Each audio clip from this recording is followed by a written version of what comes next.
acara akan segera kita mulai.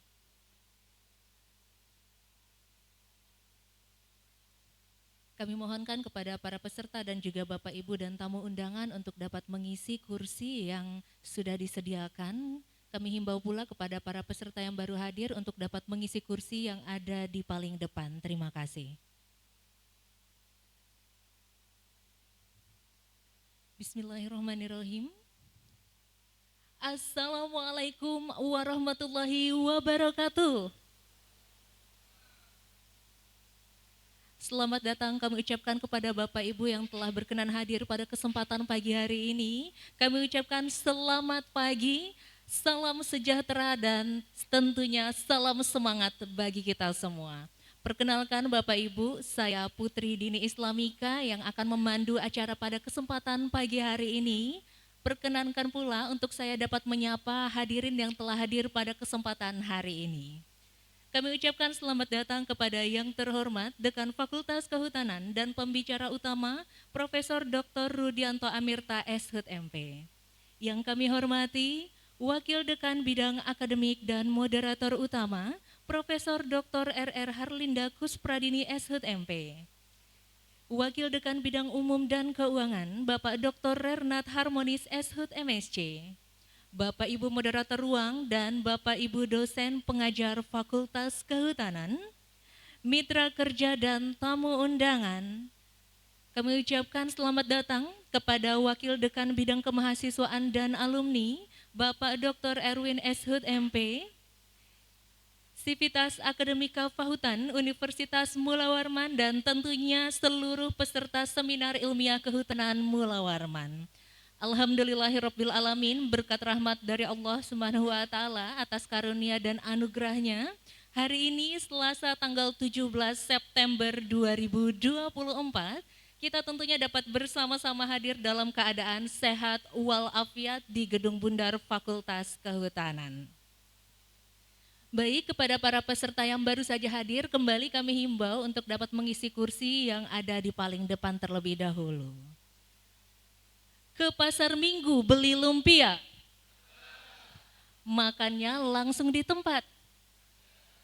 Selamat datang Bapak Ibu yang berbahagia, selamat bergabung dalam acara Seminar Ilmiah Kehutanan Mula Warman ke-21 tahun 2024.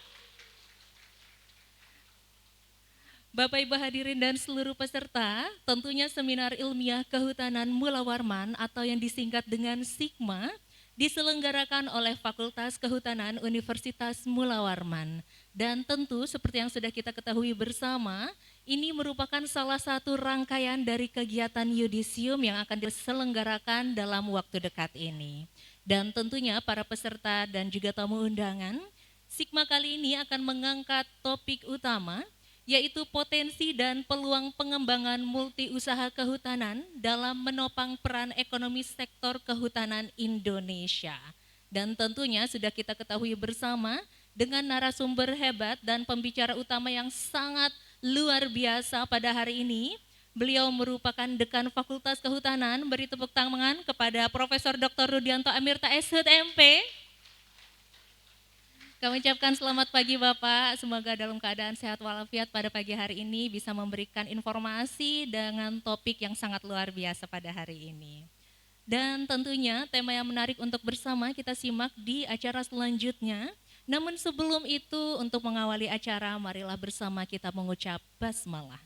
Bismillahirrahmanirrahim. Baik Bapak Ibu dan para peserta yang berbahagia, untuk meningkatkan semangat dan juga rasa nasionalisme kita, di pagi hari ini kita akan bersama-sama menyanyikan lagu Indonesia Raya. Hadirin dimohon berdiri.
kasih, hadirin dipersilakan duduk kembali.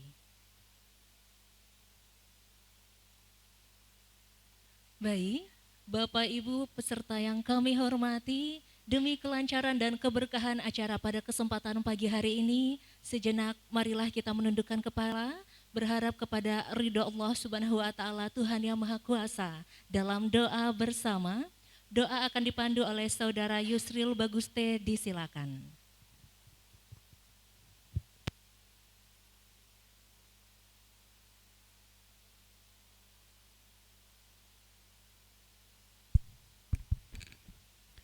Assalamualaikum warahmatullahi wabarakatuh. Marilah sejenak bersama-sama menundukkan kepala, bermunajat kepada Allah Subhanahu wa taala agar kegiatan kita pada hari ini diberkahi dan bisa berjalan dengan lancar. Bagi yang beragama Islam akan saya pimpin, bagi yang non-muslim silakan menyesuaikan. Al-Fatihah. Amin amin ya rabbal alamin. Bismillahirrahmanirrahim. Hamdan syakirin, hamdan naimin, hamdan yuafi ni'mahu wa yukafi mazidah. Ya Rabbana lakal hamdu kama yang bagi jalali wajhil karim azimi sultanik. Allahumma sholli ala sayyidina Muhammad wa ala alihi wa sahbihi ajmain. Allahumma ya Allah ya Tuhan kami, dengan mengucapkan puji syukur kehadiran-Mu atas segala rahmat karunia-Mu yang telah Engkau limpahkan kepada kami pada hari ini, dengan penuh keakraban dan bahagia ini, kami hadir di sini, kiranya Engkau memberikan barokah dan ridho-Mu dalam acara yang kami laksanakan.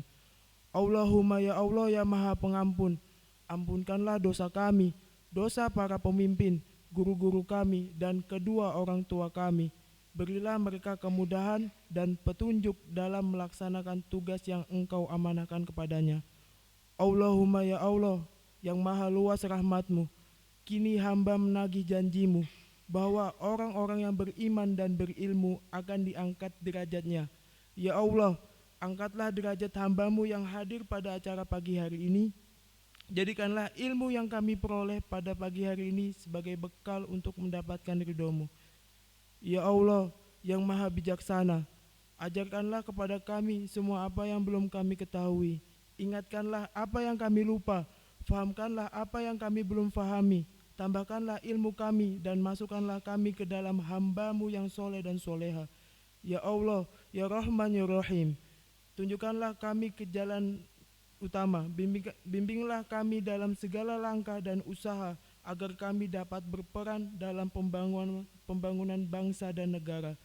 Ya Allah yang Maha Agung, hanya kepadamu lah kami melakukan pengabdian dan hanya kepadamu lah kami memohon pertolongan. Anugerahkan kepada kami tekad, kekuatan, keikhlasan, lindungan, dan bimbingan untuk menjalankan amanah dan mampu bekerja dan berkarya.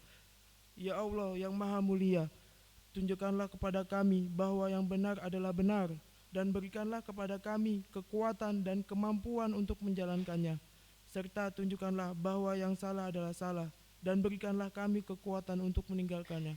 Rabbana zalamna anfusana wa illam taghfir lana wa tarhamna lanakunanna minal khosirin. Rabbana atina fid dunya hasanah wa fil akhirati hasanah wa qina azabannar. Walhamdulillahi rabbil alamin. Assalamualaikum warahmatullahi wabarakatuh. Waalaikumsalam warahmatullahi wabarakatuh. Baik, kepada Bapak Ibu hadirin yang berbahagia, telah kita saksikan dan tentunya telah kita laksanakan doa bersama pada kesempatan pagi hari ini, dengan harapan semoga acara pada hari ini bisa berjalan dengan lancar dan sukses sesuai dengan harapan kita bersama. Amin, amin ya rabbal alamin. Bapak Ibu yang berbahagia, acara akan kita mulai bersama dengan mendengarkan sambutan sekaligus pembukaan acara Sigma ke-21 tahun 2024 yang akan disampaikan oleh Dekan Fakultas Kehutanan. Kami undang dengan hormat Profesor Dr. Rudianto Amirta SHUT MP, disilakan.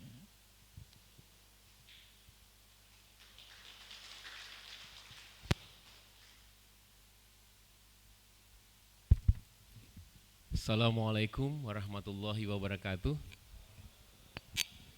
Selamat pagi, salam sejahtera buat kita semua, baik yang hadir di ruangan ini maupun yang mengikuti kegiatan ini secara daring atau online. Alhamdulillahirrahmanirrahim, puji syukur kepada Allah Subhanahu wa taala karena pada pagi hari yang cerah ini alhamdulillah kembali kita bersama dipertemukan dan insya Allah akan mengikuti dan menjalankan satu kegiatan yang memberikan manfaat, yaitu seminar ilmiah kehutanan yang kali ini telah memasuki series ke-21.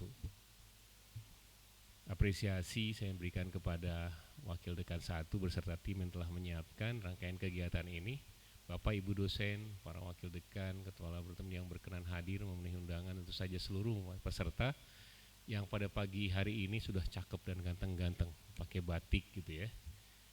Dan insya Allah bisa memaparkan dan mempertanggungjawabkan hasil penelitiannya kepada kita semua, tidak hanya dalam bentuk pasif, dalam bentuk poster yang ada di luar sana, tapi mudah-mudahan dalam sesi pemaparan yang akan juga dilakukan dalam berbagai klaster bidang yang akan ditentukan.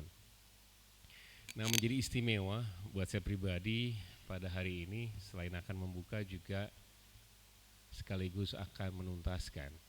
Kalau selama ini di 8 tahun terakhir saya memberikan penugasan kepada dosen-dosen yang menerima tugas, khususnya kepada Bapak Ibu yang baru menyelesaikan studi S3 dan S2 untuk menjadi keynote speakers atau pembicara utama, maka di closing masa kepemimpinan dekan di periode 24 ini saya kemudian berusaha untuk menerima penugasan sebagai bentuk komitmen kesetaraan yang ada gitu ya. Terima kasih Bu WD1 yang berkenan setuju dengan konsep ini gitu ya. Perlu saya sampaikan bahwa insya Allah bulan depan di tanggal 16 Oktober 2024 adalah periode terakhir masa kerja dekan di 2020-2024. Tidak terasa 8 tahun dan menjalankan peran itu, dan Sigma juga yang kita kawal sebagai inisiasi program telah memasuki tahun ke-7. Jadi saya pikir budaya baik ini perlu kita teruskan karena kita bisa melihat bagaimana mahasiswa dan seluruh level yang ada dari S1, S2, S3 beserta seluruh dosen yang ada di dalamnya yang terlibat dalamnya berusaha untuk menampilkan sisi penelitian, sisi capaian dan kebaharuan dari aktivitas risetnya dengan serius. Nah, budaya yang baik harus kita teruskan dan budaya yang baik harus kita pelihara, sebagaimana juga kita ingin selalu menunjukkan pencapaian kita yang lebih dari waktu ke waktu. Saya ingin mengucapkan terima kasih kepada seluruh moderator yang nanti juga akan memimpin dan memoderasi kegiatan, dan juga kepada para peserta yang akan terbagi. Mudah-mudahan bisa menjadikan ini momen spesial sebagai report terakhir yang disampaikan secara lisan, bukan sekedar menggugurkan kewajiban ya, tapi berusaha untuk meyakinkan kepada audiens bahwa apa yang kita lakukan itu adalah hal yang memang penting untuk dilakukan dan perlu dijawab dalam konteks kontribusi kita dalam sektor kehutanan. Nah, hari ini saya sendiri akan memaparkan potensi dan peluang pengembangan multi usaha kehutanan atau MUK dalam menopang peran ekonomi sektor kehutanan Indonesia. Mudah-mudahan nanti topiknya bisa relevan dengan apa yang menjadi bahasan selanjutnya di kita di berbagai sesi yang ada. Saya pikir itu dari saya. Sekali lagi ucapan selamat karena 2 hari dari sekarang para peserta yudisium para peserta Sigma juga akan dikukuhkan dalam inaugurasi kelulusan yang kita sebut dengan prosesi yudisium, dan pada tanggal 21 kalau tidak salah ya, di akhir pekan juga akan mengikuti wisuda. Sekali lagi selamat atas pencapaian dan kerja keras yang telah dilakukan, karena saya tahu tidak semua dari kalian, tidak semua dari peserta yang hari ini mengikuti Sigma bisa hadir bersama kita, sebagian juga berhalangan mungkin karena masih berada di luar daerah atau sakit dan lainnya, dan sebagian lagi memang secara alami sudah mengundurkan diri dan tidak akan bisa pernah mencapai level ini. Karena selamat buat Anda semua, selamat buat para peserta yang telah mencapai titik ini, dan mudah-mudahan bisa membanggakan labnya, bisa membanggakan dosen-dosennya dengan prestasi dan capaian hasil kerja yang akan dipaparkan dalam Sigma kali ini.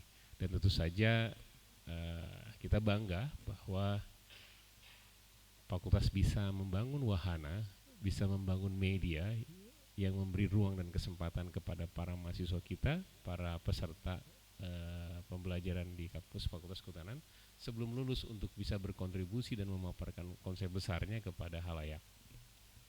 Sekali lagi selamat. Baik, untuk mempersingkat waktu dengan mengucap Bismillahirrahmanirrahim, secara resmi kegiatan Sigma 21 pada tanggal 17 September 2024 saya nyatakan resmi dibuka. Semoga Allah jadikan ini semua sebagai amal ibadah kebaikan kita semua dan menjadi catatan kebaikan buat perbaikan lingkungan dan kehutanan yang ada di Indonesia dalam waktu mendatang. Demikian, Assalamualaikum warahmatullahi wabarakatuh. Waalaikumsalam warahmatullahi wabarakatuh. Baik, sekali lagi kami ucapkan terima kasih banyak kepada Bapak Profesor Dr. Rudianto Amirta SHUT MP yang telah membuka acara hari ini secara resmi. Sekali lagi kita berikan tepuk tangan yang meriah untuk kita. Baik, untuk selanjutnya kita akan mengadakan sesi dokumentasi. Kami mohon kepada para peserta untuk dapat berdiri dan merapat ke tengah, ke sisi tengah. Sekali lagi kami himbau kepada Bapak Ibu para peserta untuk dapat berdiri dan bergeser ke sisi tengah. Ya, kepada Bapak Ibu yang ada di depan juga kami mohon untuk berdiri di sisi tengah agar tentunya bisa masuk dalam frame kamera.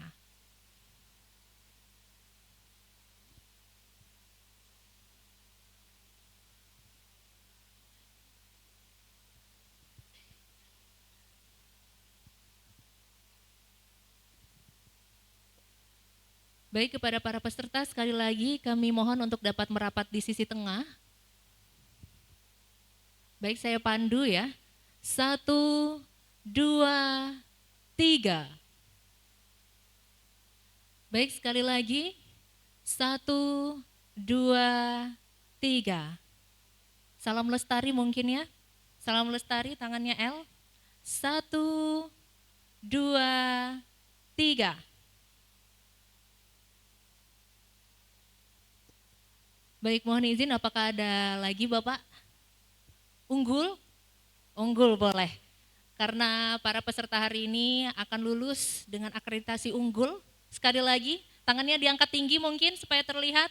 Baik, 1, 2, 3. Baik, kami ucapkan terima kasih banyak kepada para peserta yang hadir pada hari ini.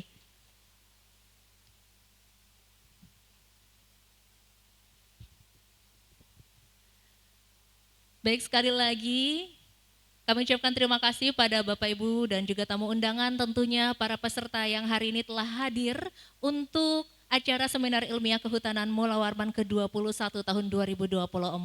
Seperti yang telah kita lihat bersama, hari ini sudah begitu banyak para peserta, teman-teman satu angkatan yang telah hadir, yang akan di yudisium pada 2 hari lagi, dan tentunya pula dalam keadaan sehat walafiat pada hari ini dengan batik-batik yang cantik dan yang ganteng ya, yang hari ini siap untuk presentasi di ruangan masing-masing. Baik Bapak Ibu para peserta dan juga hadirin, untuk itu saatnya bagi kita bersama mengikuti sesi materi utama yang akan disampaikan oleh Profesor Dr. Rudianto Amirta SHUT MP dengan topik potensi dan peluang pengembangan multi usaha kehutanan dalam menopang peran ekonomi sektor kehutanan Indonesia. Dan sesi ini sepenuhnya kami serahkan kepada moderator, Ibu Profesor Dr. RR Harlinda Kuspradini SHUT MP yang akan memandu sesi hari ini hingga pukul 10:10 waktu Indonesia bagian tengah. Sekali lagi kita berikan tepuk tangan yang meriah kepada Profesor Dr. RR Harlinda Kuspradini SHUT MP. Kepada Ibu kami persilakan. Bismillahirrahmanirrahim. Assalamualaikum warahmatullahi wabarakatuh. Selamat pagi yang kami hormati Bapak Dekan sekaligus narasumber pada Sigma hari ini, Sigma ke-21 yang kami hormati Wakil Dekan 2 dan 3, Ketua GJM, Kepala Laboratorium, dan juga Bapak Ibu dosen beserta mahasiswa yang mengikuti seminar ilmiah kehutanan Mula Warman yang ke-21 pada pagi hari yang berbahagia ini. Insya Allah hari ini kita akan sama-sama mendengarkan terkait dengan materi potensi dan peluang pengembangan multi usaha kehutanan dalam menopang peran ekonomi sektor kehutanan di Indonesia. Sebelum kita mendengarkan materi, tentunya kita akan membacakan terlebih dahulu CV dari atau biodata dari narasumber kita pada hari ini. Walaupun insya Allah semuanya sudah kenal ya dengan Pak Dekan, sampai ada yang nggak tahu itu, aduh ya perlu dipertanyakan nanti ya, bisa nggak ikut wisuda besok. Oke, baik, saya akan bacakan karena yang namanya tak kenal maka tak sayang, artinya dari biodata yang akan saya sampaikan ini menjadi inspirasi kita semua. Bapak Rudianto Amirta dengan gelar Eshud MP MAG PhD ya di sini dokter, ini maksudnya mohon maaf ini ketutupan foto ya, Dokter Rudianto Amirta Eshud MP IPU ya, mulai pendidikan S1 atau sarjana di jurusan Teknologi Hasil Hutan Fakultas Kehutanan Universitas Mula Warman dari tahun 96, melanjutkan di Fakultas Kehutanan juga untuk gelar S2-nya dan melanjutkan Dr. Agriculture Science di Applied Life Science Graduate School of Agriculture Kyoto University, Jepang tahun 2005. Untuk pengalaman kerjanya, insya Allah ini yang menjadi inspirasi kita semua. Bapak Rudianto Amirta telah memulai pekerjaan sebagai dosen di Fakultas Kehutanan sejak tahun 1997 hingga saat ini. Beliau juga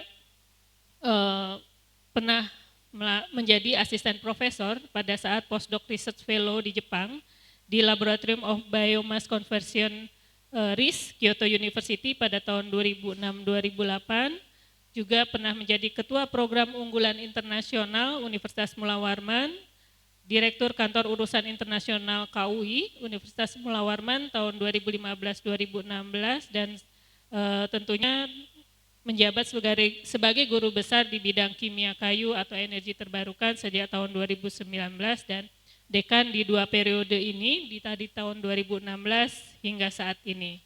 Beliau juga memiliki banyak jejaring dan keanggotaan dalam organisasi, yaitu yang paling akhir ini adalah tim pakar multiusaha kehutanan dari tahun 2020 hingga saat ini.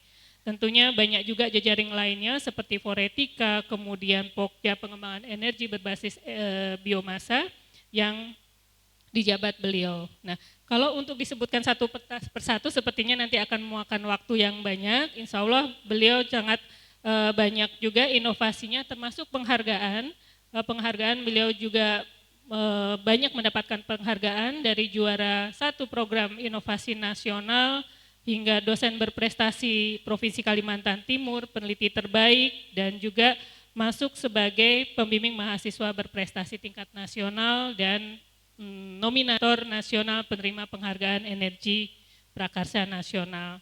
Untuk publikasi dan pengabdian tentunya juga sangat banyak, untuk diketahui tentunya tidak bisa saya sebutkan satu persatu. Untuk mempersingkat, kami akan mengundang Bapak Rudi ke depan untuk menyampaikan materi, sekaligus mengawali bahwa multiusaha kehutanan ini merupakan kegiatan yang memang dilakukan di kawasan izin usaha pemanfaatan hasil hutan kayu. Nah, nanti kita banyak mendengar informasi dari Bapak Rudi terkait dengan potensinya dan bagaimana ini menjadi investasi untuk mendapatkan pendapatan.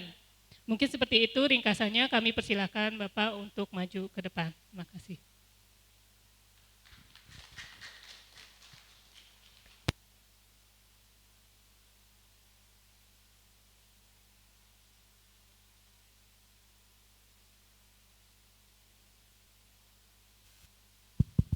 Baik, terima kasih Prof. Alin. Jadi Bapak Ibu sekalian dan juga para peserta, insya Allah pagi hari ini saya akan berbicara mengenai multiusaha kehutanan dan harapannya bisa menjadi bekal buat kita semua, buat para lulusan dan kita semua terkait dengan aspek dan PR kita di dalam pengembangan multiusaha yang sebenarnya berpotensi besar untuk kita kembangkan dan kita kelola untuk menjadi sumber pendapatan buat negara. Boleh dibantu slide-nya Mas Tiko? Oke, samping ya. Di sisi sini nggak? Sebentar, biar kita munculin. Ya boleh nih ya, izin. Baik,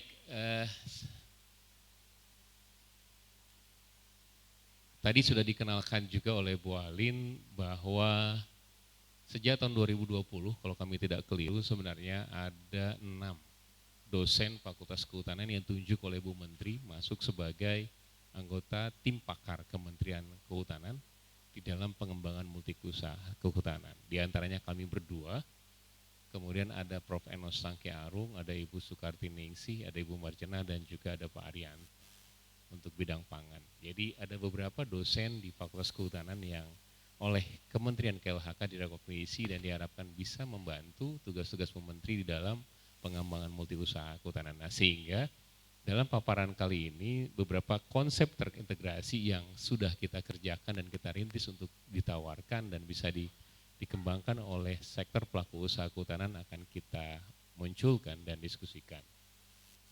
Baik, izin berdiri ya Bu, karena lebih mudah barangkali. Ibu boleh saya lihat di sana juga bisa Bu. Baik. Nah, saya ingin kita semua merefleksi. Hari ini memang hari yang tidak ideal.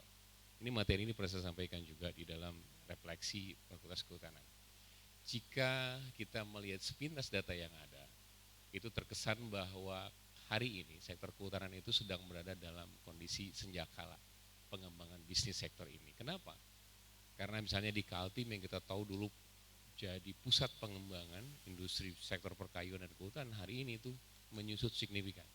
Nilai impor produk-produk kehutanan, ekspor produk kehutanan kita menurun drastis. Statistik yang ada itu bisa kita lihat. Ini adalah penurunan nilai ekspor furniture Indonesia. Ini salah satu yang direkognisi oleh BPS RI di semester 1 2023 tahun lalu. Jadi kita bisa lihat di sini bahwa apa yang kita kerjakan dan kita kirim ke Amerika menurun 35%. Ke Australia ekspornya menurun 42%, ke Jepang 25%, ke Belanda, ke Belgia, ke Perancis, ke Jerman, ke Inggris, dan Kanada. Semuanya menurun. Sepintas kita melihat bahwa ya sudah senjakala, sudah berakhir tuh. Sektor kehutanan sudah berakhir dan memang sudah harus bertransformasi ke sektor yang lain. Di sisi lain kita juga melihat, ini adalah sumber data dari BPHL. Ini Balai Pengelolaan Hutan Lestari Wilayah 11 Kalimantan Timur, kita bisa lihat.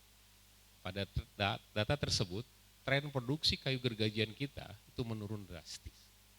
Kita tidak bisa pungkiri fakta itu terjadi. Demikian pula untuk vinir yang selama ini kita andalkan. Terjun bebas di 2019 sampai 2023 terjun bebas. Kalau alasannya sepintas karena COVID, harusnya sudah pulih.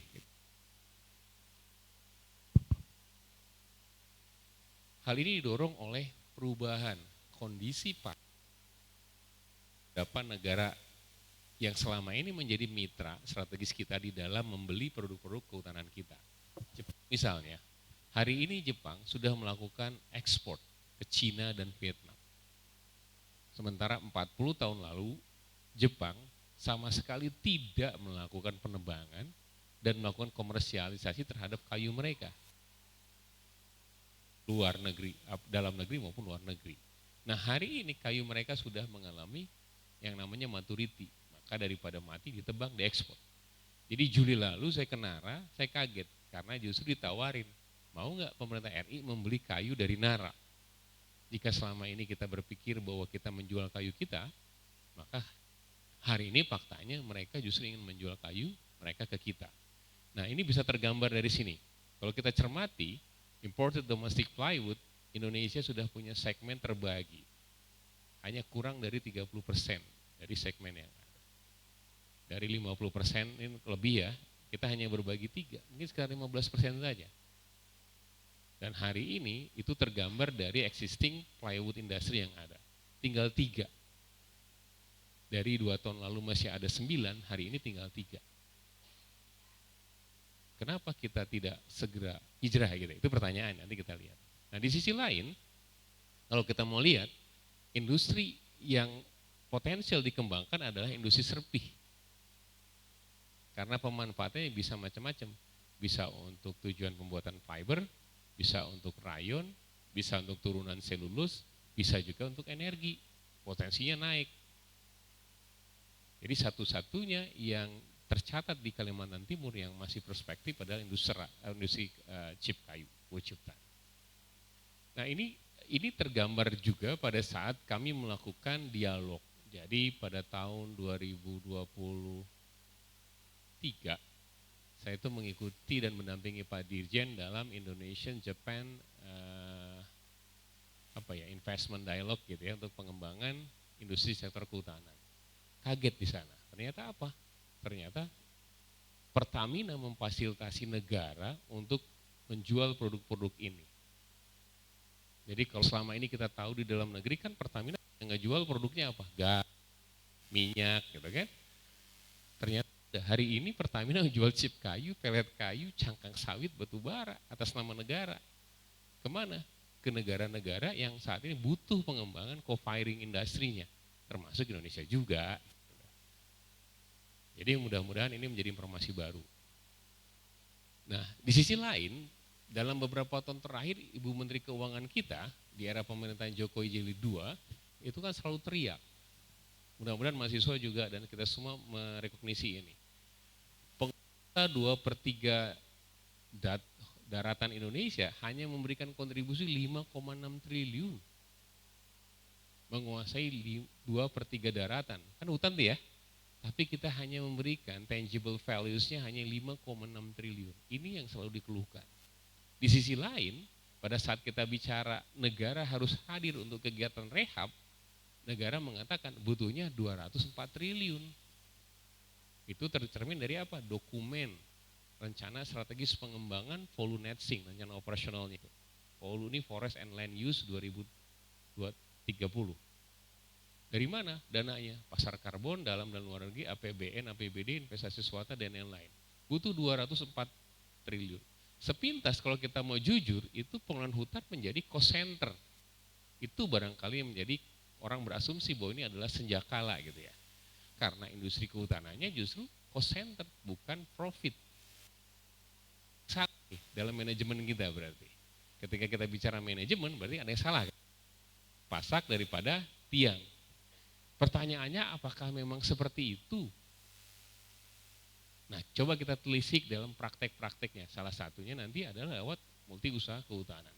Jadi kalau kita lihat di sini ada yang keliru dari manajemen, sehingga muncullah konsep MUK, menyeimbangkan peran sektor kehutanan secara ekologis dan ekonomis, di mana nilai tangible dan intangible should be balanced, kemudian melalui pengembangan multi usaha kehutanan. Harap itu. Jadi sektor kehutanan tidak hanya dinilai dari lognya saja, tapi bisa memunculkan nilai-nilai yang lain. Mudah-mudahan sudah sebagian besar paham dari perkuliahan terakhirnya ya. Kita lihat lagi.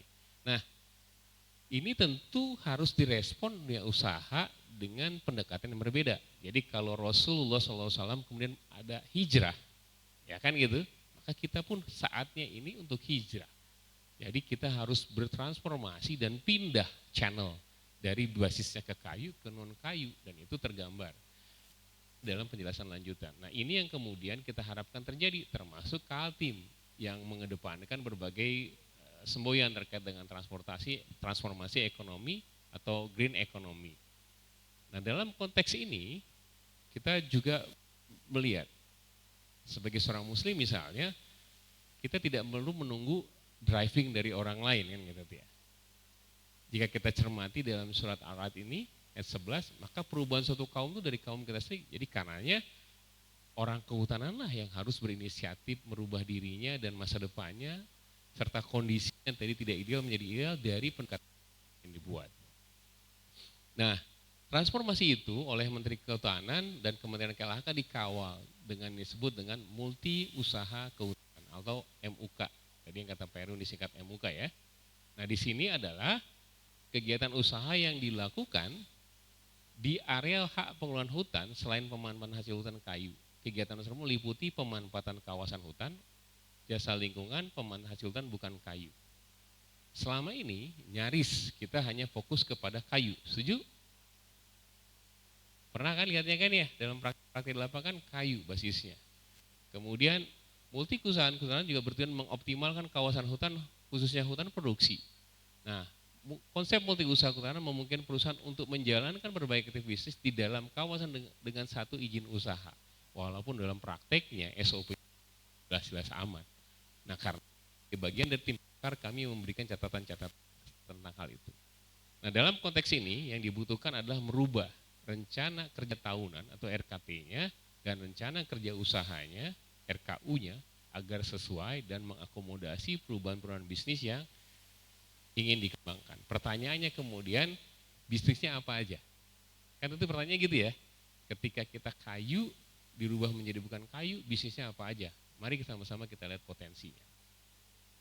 Nah, sebelum masuk ke sana, selain dari multi usahanya dikembangkan, hal lain yang harus kita lihat dan cermati adalah orientasi dari kegiatan kita dan bisnis yang kita ingin kerjakan. Hal yang mendasar contohnya pasar. Tadi kita lihat pasar ekspor kita cenderung udah stuck ya kan, tidak berkembang.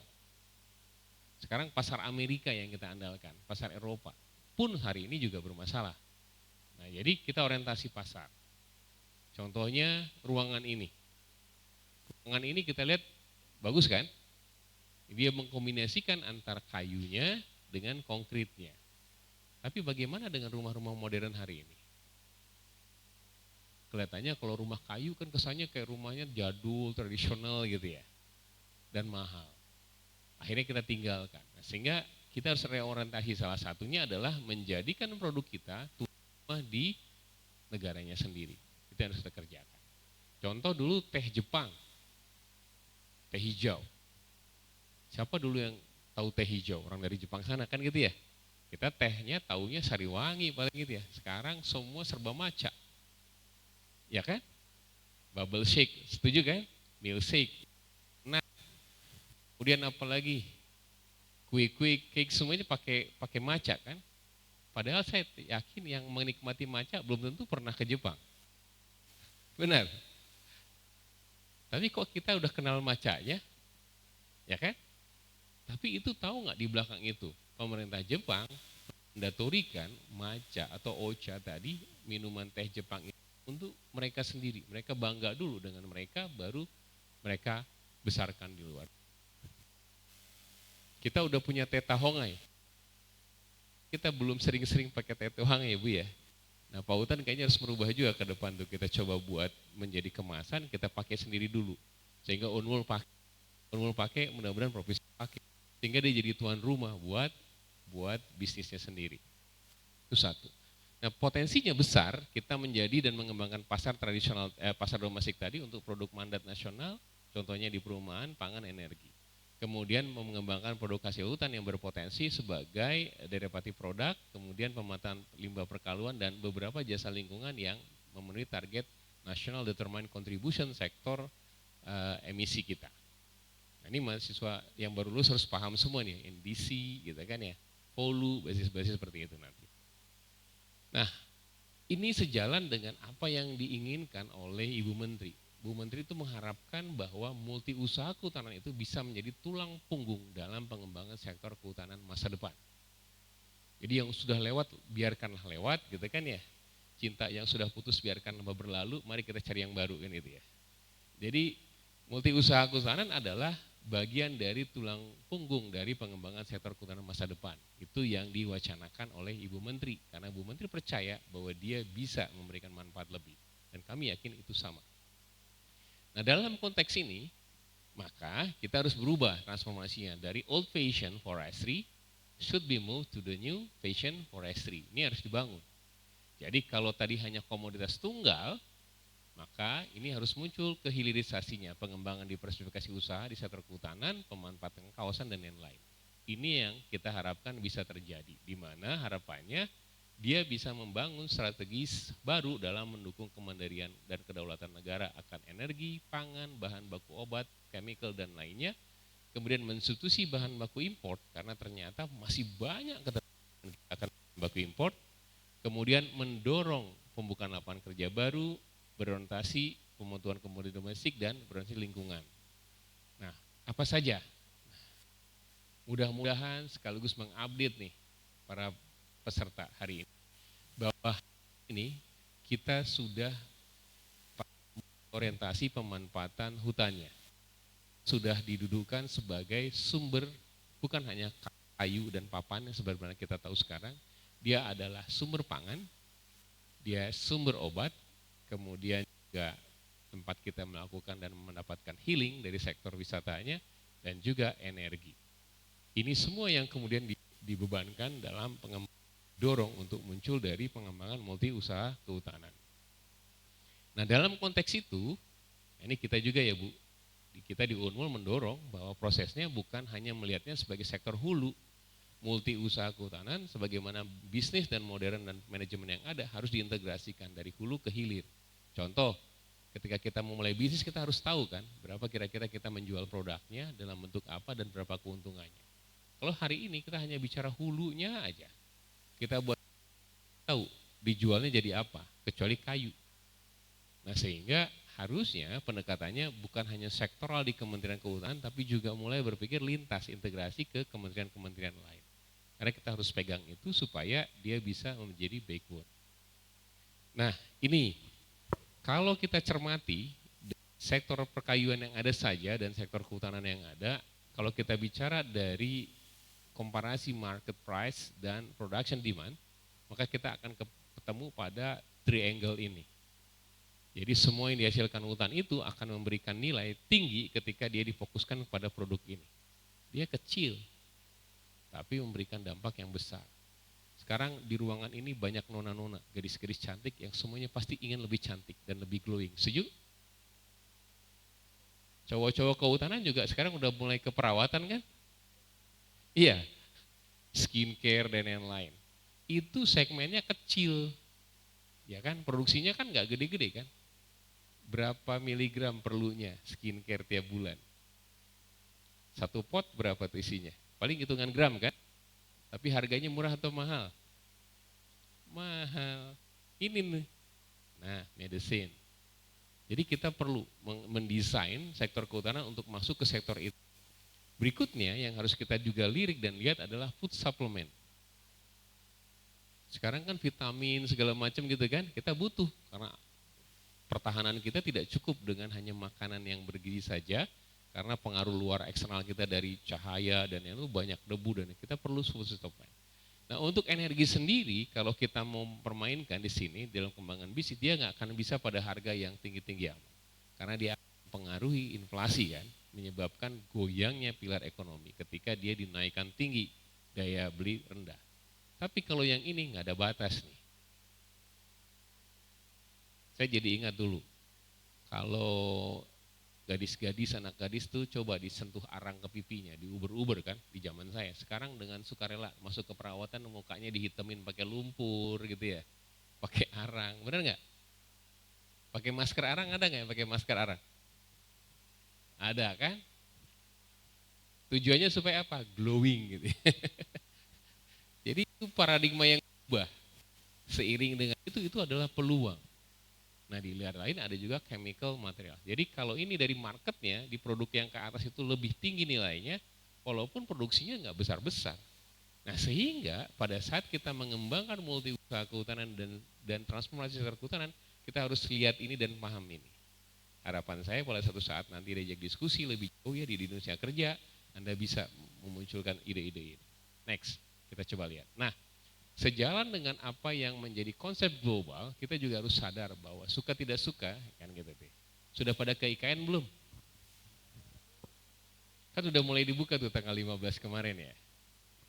Suka tidak suka, Kaltim sekarang menjadi ibu kota negara.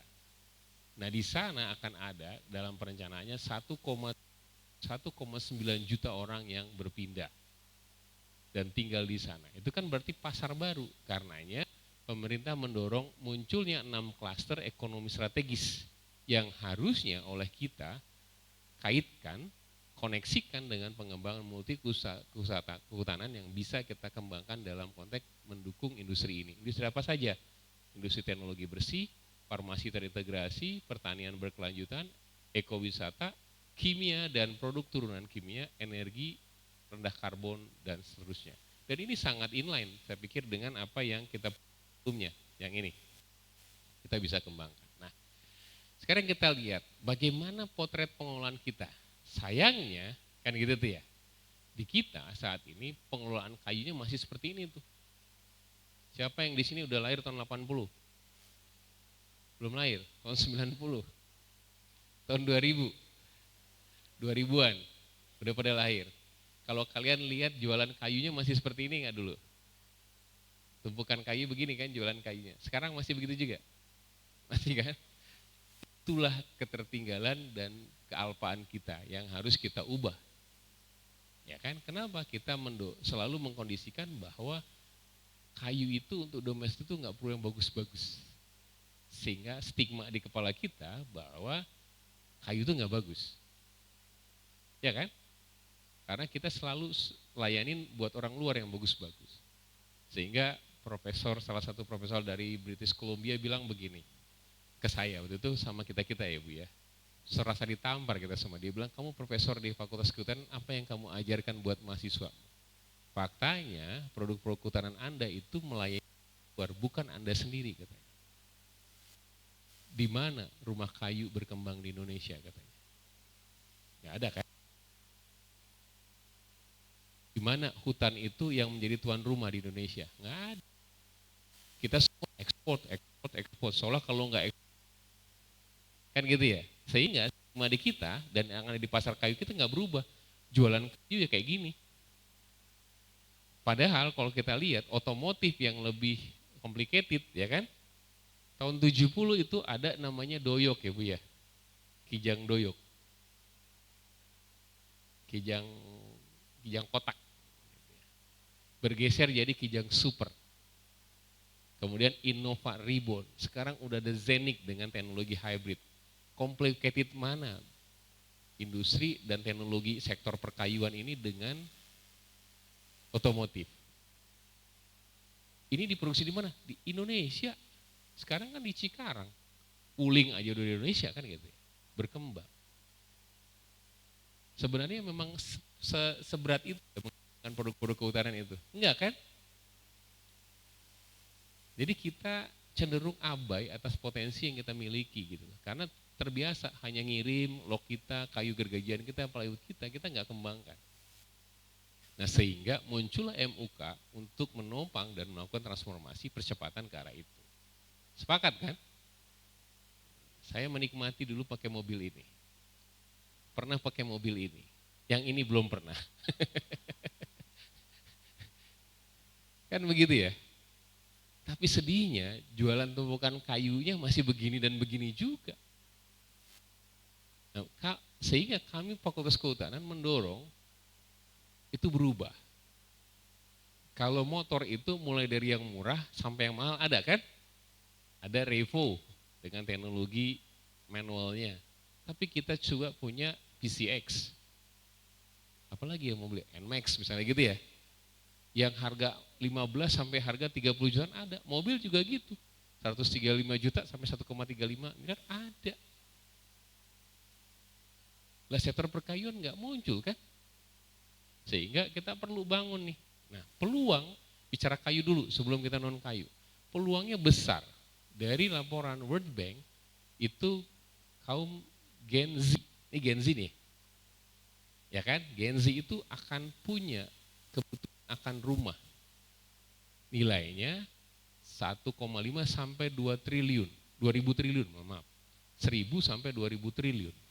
Kebutuhannya 11,4 sampai 14 juta unit rumah. Atau kaum Gen Z nggak pengen rumah? Pingin kan? Pingin dong punya rumah. Nah kalau kita nggak manfaatkan nilai besar ini akan diambil negara-negara luar kan gitu ya. Menjadikan kita pasarnya. Sehingga Fakultas Kehutanan mencoba merintis usaha itu. Kita nggak pernah punya rumah seperti ini kan. Nah, ini kita buat di seberang. Kalau kalian ke depan itu bukan sekedar rumah, itu inisiasi kita. Namanya Rumah Mula Warman. Kita ingin inisiasi pasar domestik. Di dalamnya rumah kayu beneran. Tapi udah pakai smart system untuk generasi. Kan katanya kalau nggak pakai IT, nggak digital katanya kan. Bukan generasi kami Pak. Generasi kami itu apa-apa cuma diperintahkan. Google, buka pintu. Google nyalain lampu. Google gajian, kerja dulu katanya. Kan gitu ya. Nah di sini kita udah bisa pakai AI. Rumah kita itu rumah kayu, tapi udah dilengkapi dengan teknologi AI di dalamnya, artificial intelligence. Untuk apa? Untuk lighting systemnya. Jadi nyalakan lampunya dari mana aja, sejauh dia terkoneksi dengan sistem internet, maka kita bisa nyalakan. Saya di sini misalnya bisa nyalakan lampu di sana dari HP saya. Kemudian smart door locking system. Jadi kalau dulu kayak sihir ya, pintu kaca kita baru dekat dia ngebuka. Sama pintu itu juga, cukup lihat wajah saya dia buka. Nggak perlu saya sentuh-sentuh kodenya, dia rekognisi wajah dia buka. Sistem kelistrikannya sudah hybrid. Benar rumah kayu, tapi dia sudah smart. Nah harapannya apa? Bahwa kita bisa mengembangkan platform ini manfaat tadi dengan beragam rumah yang ada modelnya. Jadilah program rumah nasional. Ketika rumah nasional ada, rumah kayu nasional ada, maka sektor kehutanan punya pasar domestik. Ya kan? Kalau enggak nilai 2.000 triliun tadi akan habis, akan diambil oleh orang lain. Nah kita dorong lewat MUK dari sektor kehutanannya saja, kita perlu derivat dari produk kayunya, kita masih perlu direvati produknya. Kenapa? Karena ternyata justru rumah kayulah yang sangat ramah untuk emisi di lingkungan. Kenapa? Karena bahannya dari bahan yang terbarukan. Sementara kalau dari konkrit segala macam itu semen, besi, baja, elektronik, plastik dan yang lainnya, karena dia akan ditunjang dengan industri smelternya, dia tidak masuk dalam kondisi yang industri yang ramah lingkungan. Justru yang sangat-sangat ramah itu justru dari material kayu, yang mana kita punya tapi nggak punya pasar. Jadi nanti mudah-mudahan jangan malu punya rumah kayu gitu ya. Yang penting kan dalamnya Pak gitu. Dompetnya boleh jelek, yang penting kartunya hitam semua kan gitu. Next, jadi seperti ini. Nah kita dalam konteks ini sebagai tim pakar, Unmul telah mencoba menginisiasi. Saat ini ada 4 rumah di IKN yang kita bangun dengan kayu. Dua-duanya diresmikan oleh Pak Jokowi. 2 itu yang kita bangun di MMHT, miniatur hutan hujan tropis yang kita kelola oleh Unmul. Di sebelah glamping, yang terakhir kemarin 2 unit yang diresmikan oleh Presiden di Wanagama Nusantara yang dikelola oleh UGM. Semuanya modelingnya mitranya itu mitranya dan desain dari Fakultas Kehutanan. Tepuk tangan dulu dong. Nah, ini membuktikan bagaimana kita punya arah, kita punya tujuan dan kita punya strategi. Nah tanggal 19 itu 2 hari lagi ya Bu ya. Tanggal 19 di saat yudisium itu ada rencana Pak Rektor, Bu Wakil Rektor dan Dekan akan ketemu dengan Kepala Badan Otorita untuk mendiskusikan pengembangan massal rumah kayu ini. Kita lihat hasilnya seperti apa nanti. Nah kemudian dari sisi energi, bagaimana peran sektor kehutanan? Tadi kan kita bilang hasil hutan kayu dan non kayu perlu dikembangkan. Kita lihat. Presiden di dalam COP26 di Glasgow menjanjikan Indonesia akan melakukan transformasi untuk sektor kehutanan dengan pengembangan biofuel, bioenergi. Kita lihat sektor ini. Kita belum senja.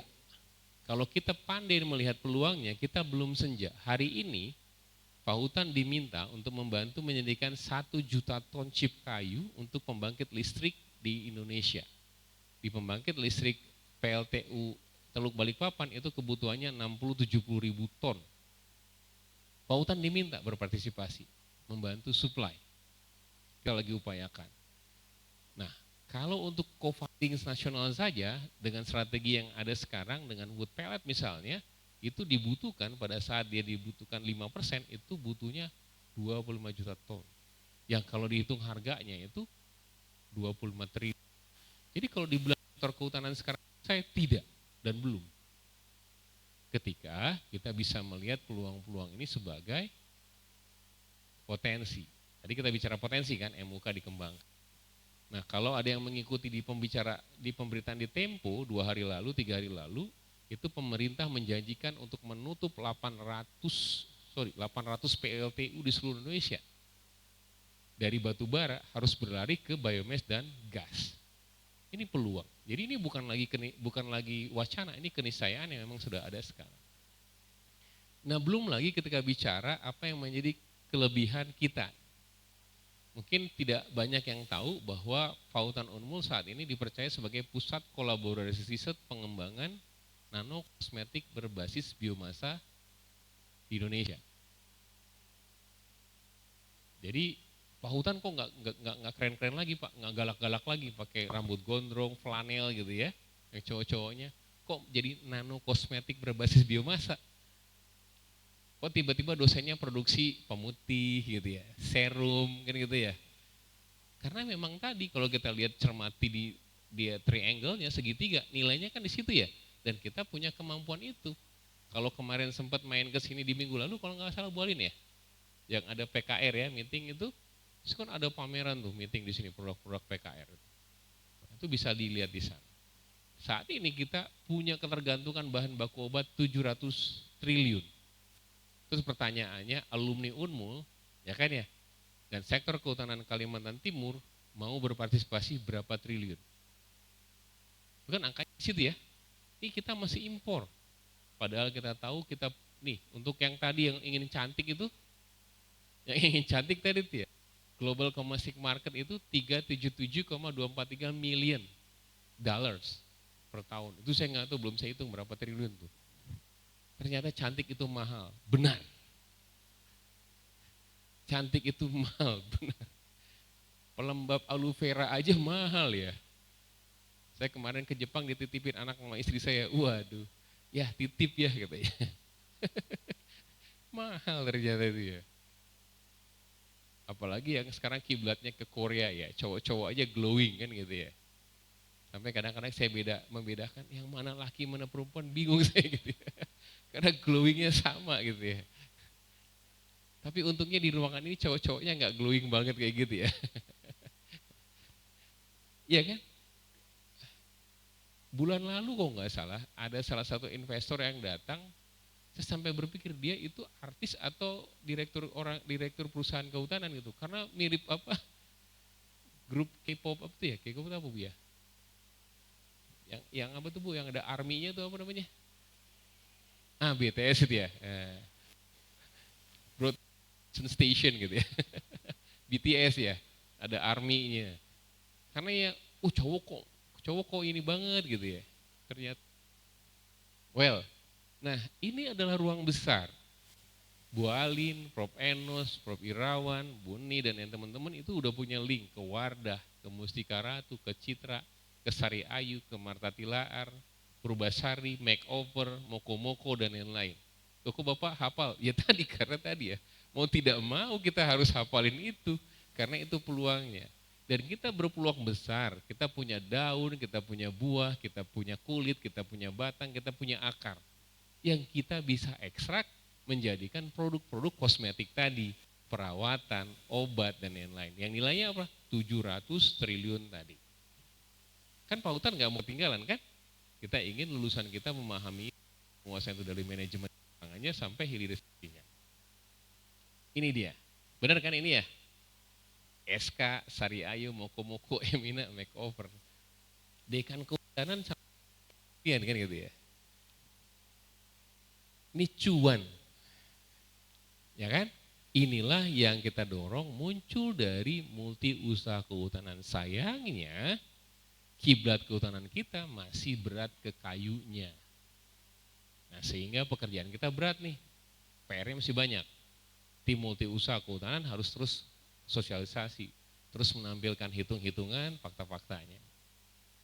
Nah ini, kita beruntung kita punya pusat kolaborasi riset nano biomass, nano kosmetik berbasis biomasa. Bicaranya udah ke yang cantik-cantik gini, dari hutan yang serba menunjukkan apa, menyala gitu ya, keras gitu, tiba-tiba masuk ke kampus sudah harus dia keluarnya yang glowing gitu ya. Transformasi juga kan? Transformasi juga. Tadinya yang bekerjanya kan yang levelnya di sawmill gitu ya, macam-macam harus geser juga. Tapi inilah perubahan. Nah, Prof Alin punya produk ini. Kita bangga, tepuk tangan dulu buat Prof Alin nih. Nah, Salah satu tugas dekan tuh promosiin anggotanya kan gitu. Nah, ini Profalin sudah melangkah dengan Etrio. Ini juga yang kita dorong.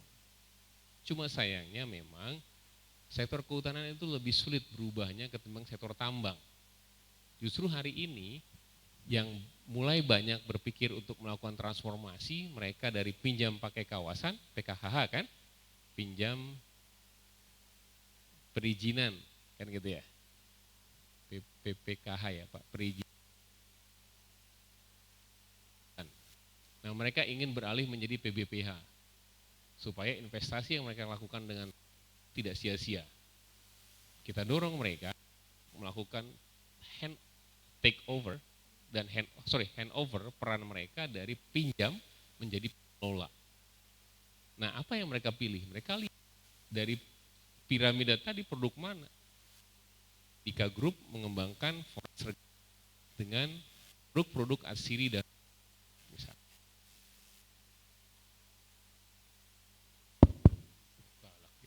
Kalau lihat di Telaga Mas Kalimantan misalnya itu ada di Pasir. Kemudian juga ada Jaya Bumi Pasir. Mereka bukan hanya main di energi saja tapi juga ke sektor yang lain. Nah ini yang kita bisa lihat. Demikian juga Arang. Sepintas Arang itu sederhana gitu ya. Ini kebetulan menjadi tema saya. Kita bisa buat arang macam-macam. Kayak odolnya udah odol pakai arang kan ya.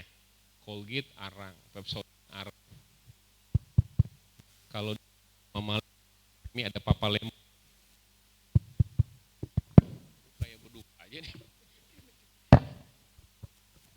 Jadi inilah yang kita harus buat. Beragam produk ini yang belum kita sentuh selama ini. Dan ini ruangnya besar sekali. Kita bisa lihat, belum lagi ini. Loh kok main ke peternakan Pak? Iya, konsep MUK di Indonesia itu kan sebenarnya diadopsi juga dari apa yang dipelajari di Brazil, Green Growth Complex. Jadi ada satu provinsi di sana namanya Pará. Kebetulan saya pernah ke sana.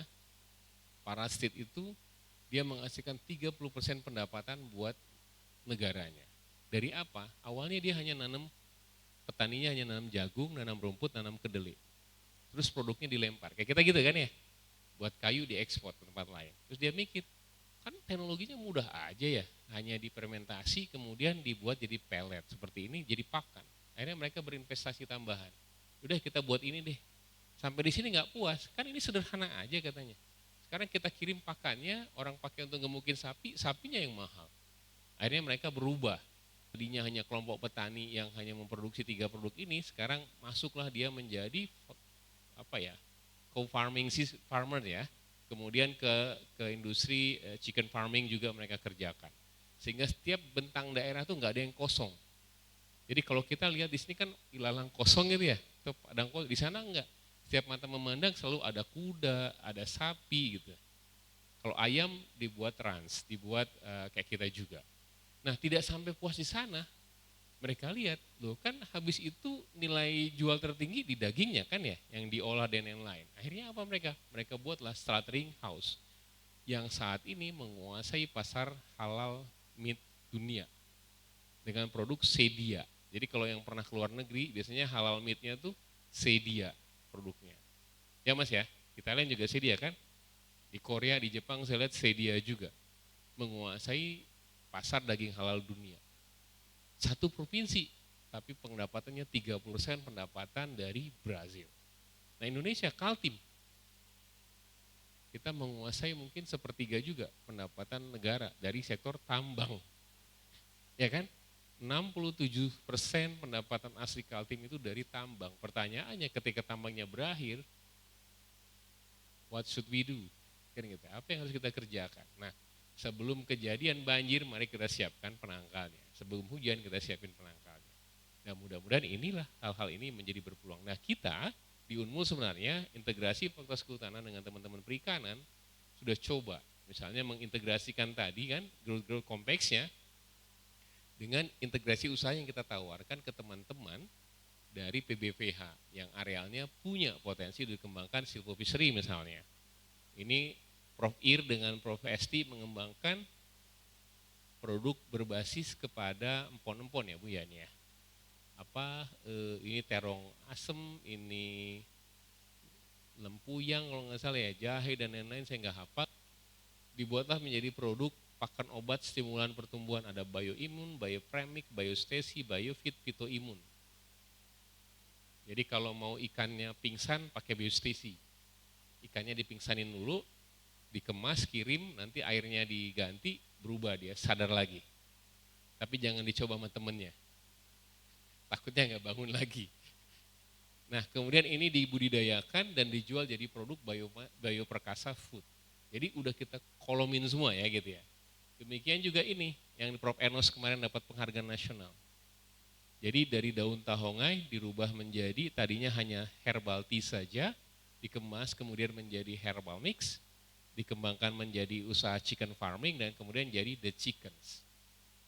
Nah ini contoh-contoh kecil kan, bahwa produk-produk itu sudah dikembangkan dalam satu siklus yang bisa diintegrasikan dengan multi usaha kehutanan. Tapi sayangnya beberapa teman PBPH berasumsi ini bukan bidang kita orang sektor kehutanan. Kenapa enggak? Pertanyaannya kenapa enggak kan gitu ya? Karena tadi kan peran hutan udah pangan, energi, obat dan lain-lain. Nah ini paradigma itu enggak mudah ngerubahnya. Termasuk ketika kita kuliah mungkin ada ya posisi menentukan IP katanya gitu ya. Benar enggak? Itu kan paradigma ya. Jadi kalau sudah duduk di depan, pilihnya di belakang. Kalau sudah jelas, diem semua. Padahal belum jelas. Nah mudah-mudahan nanti di luar kerja nggak begitu ya. Tunjukkan spontanitasnya, tunjukkan antusiasnya, karena dunia kerja butuh itu. Nah ini semua kami tidak kembangkan hanya satu garis. Tapi konsep ini kami juga sampaikan ke pemerintah lewat pimpinan tertinggi di KLHK untuk menjadi sumbangsi. Tidak hanya dalam sektor teknologinya, tapi konsepnya. Nah jadi kalau kita lihat sekarang, multi usaha kehutanan bisa efektif manakala produk-produk yang dibuat itu diintegrasikan dengan kemitraan-kemitraan yang mungkin dibuat dengan desa-desa, dengan kelompok-kelompok yang ada di sekitarnya. Jadi tidak mengedepankan konfliknya seperti yang sekarang misalnya pendudukan lahan dan lain-lain, tapi justru menjadi mitra. Karena memang dimungkinkan hari ini melalui pendekatan PS, perhutanan sosial, PBPH itu bekerja sama dengan hutan kemasyarakatan, hutan desa, hutan tanaman rakyat, kemitraan, dan hutan adat. Dalam konteks ini harapannya apa? PBPH mengembangkan komoditas yang bisa dibantu feedingnya atau penyediaan bahannya oleh teman-teman PS tadi. Karena PS hari ini kan banyak PS tapi nggak jelas rencananya apa. Benar nggak? Hampir perizinan PS dikasih, tapi ditanya punya rencana kerja apa? Nggak ngerti. Nah ujung-ujungnya itu sawit lagi gitu ya. Nah di sisi lain banyak juga PBPH yang mesti dibantu karena luasannya terbatas gitu ya. Beberapa telah ada komunitas di situ sehingga idealnya dikembangkan berbarengan komunitas dengan apa yang dikerjakan oleh PBPH tadi. Nah sehingga mereka bisa hidup dalam harmoni seperti yang tergambar dari siklus ini. Nah ini konsep ini juga kita tawarkan. Jadi kita melihatnya bukan dari segi komunitas saja, tapi juga dari konsep integrasinya yang ada. Nah harapannya bahwa dengan keterlibatan banyak pihak, termasuk kita, kemudian perindustrian, dunia perbankan, kesehatan, dan lain-lain, apa yang kita ingin capai melalui multi usaha itu bisa terlaksana. Tapi itu tidak bisa berjalan ketika ada keberpihakan. Sehingga dalam beberapa kesempatan kami selalu menyampaikan kebijakan belanja APBN APBD melalui produk industri kehutanan sebagaimana yang disampaikan oleh Pak Jokowi, beliau sedih katanya. Rata-rata belanja APBN APBD itu keluar mendatangkan barang impor. Nah IKN juga kita sorot tuh ya, IKN kan, IKN kok barang-barangnya dari luar. IKN barang-barangnya kok konkret, bukan produk-produk sektor kehutanan. Nah sehingga tanggal 20 teman-teman APH itu ada jadwal untuk ketemu dengan Menteri PUPR. Mendiskusikan peran APHI di dalam menopang pembangunan infrastruktur di IKN. Baik untuk kebutuhan eksterior maupun interior. Nah, keberpihakan harus ada. Jadi suka tidak suka berat kalau kemudian kita berjalan apa adanya. Jadi kalau di teh Jepang tadi yang saya kasih contoh bisa terkenal seperti sekarang karena memang pada saat itu ada kebijakan internal mereka. Jadi orang Jepang itu kalau nanti adik-adik atau kita semua punya kesempatan ke Jepang, sangat jarang bisa menemukan apa sistem ya. Kayak misalnya buka komputer yang langsung pakai Microsoft-nya bahasa Inggris jarang sekali. Buku misalnya yang ditulis dalam bahasa Inggris jarang sekali. Jadi harus ada keperpihakan supaya yang menggunakan dan yang membangun orang Jepang, mereka bangun sistemnya dalam bahasa Jepang gitu ya. Supaya yang menggunakan orang Jepang juga mudah memahaminya dan mengembangkannya. Demikian juga teh hijau, kalau saya lihat dari sejarahnya itu kan diwajibin. Selain karena itu tradisi, mereka wajibin. Mereka dorong. Nah, sehingga ketika udah jadi tuan rumah sendiri di negaranya, dia baru kemudian dikenal di mancanegara. Nah, kita perlu melakukan itu. Walaupun terlambat, saya meyakini kita masih bisa mengejar ketertinggalan itu. Jadi saya pikir kalau tadi kita bicara apa itu MUK, kita udah lihat penjelasannya. Apa yang bisa dikembangkan, kita udah lihat tadi. Potensi pengembangannya kita udah lihat tadi. Nah, sehingga yang kita butuhkan sekarang apa? Implementasinya. Nah, dalam beberapa kesempatan, kami di tim pakar bekerja sama dengan APHI, BPHL, dalam beberapa kesempatan mendorong untuk beberapa PBPH mulai melakukan itu.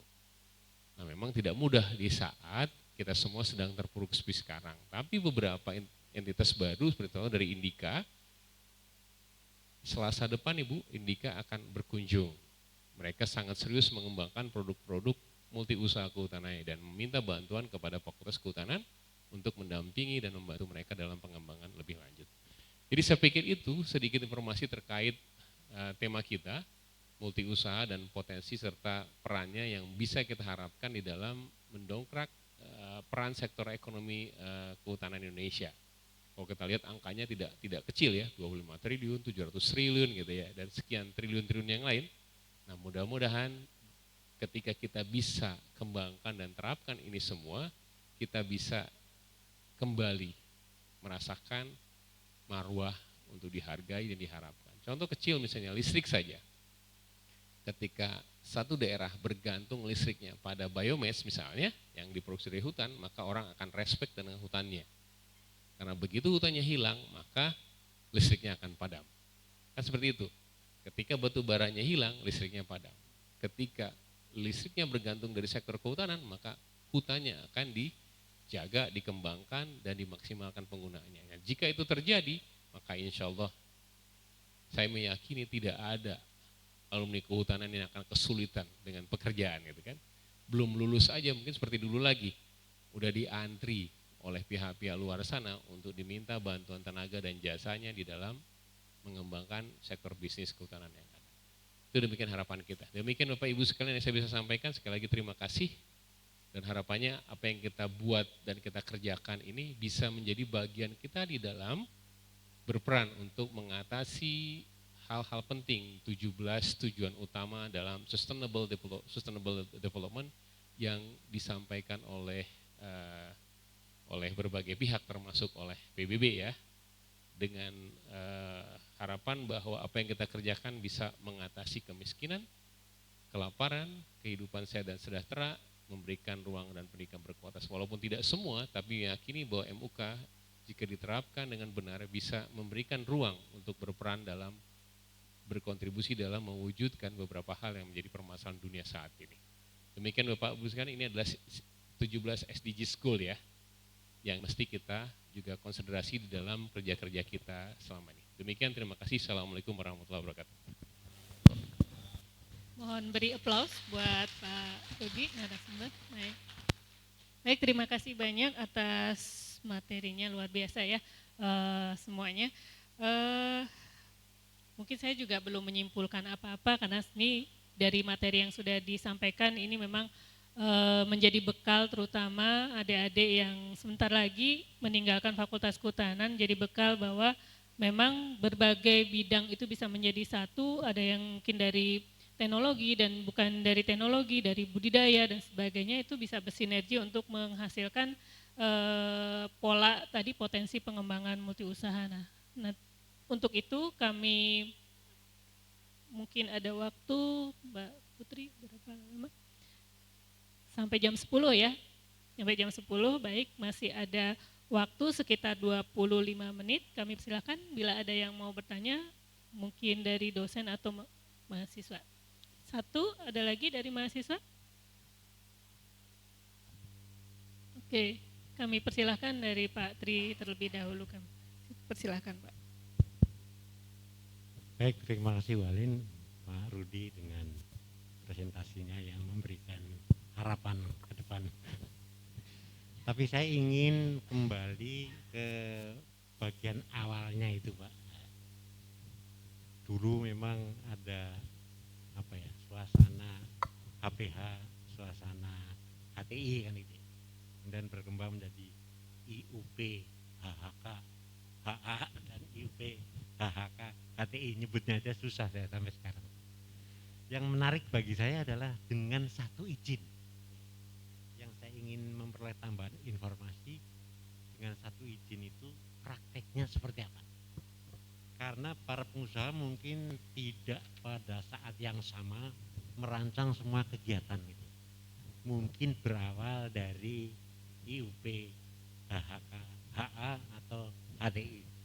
Kemudian dalam perjalanannya dia melihat bahwa ada kegiatan-kegiatan yang sangat prospektif ya. Misalnya sekarang di Kaltim kalau tidak keliru dengar, kawan-kawan yang melakukan tebang pilih dan sebagainya kemudian menanam porang misalnya.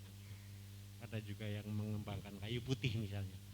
Ada yang mengembangkan buah naga misalnya. Nah, hal-hal seperti itu dengan konsep satu izin itu caranya seperti apa? Apakah cukup melaporkan bahwa kami izinnya adalah HA atau HTI, tapi melihat pasar mungkin kami akan memproduksi buah naga 10 hektar ke 20 hektar.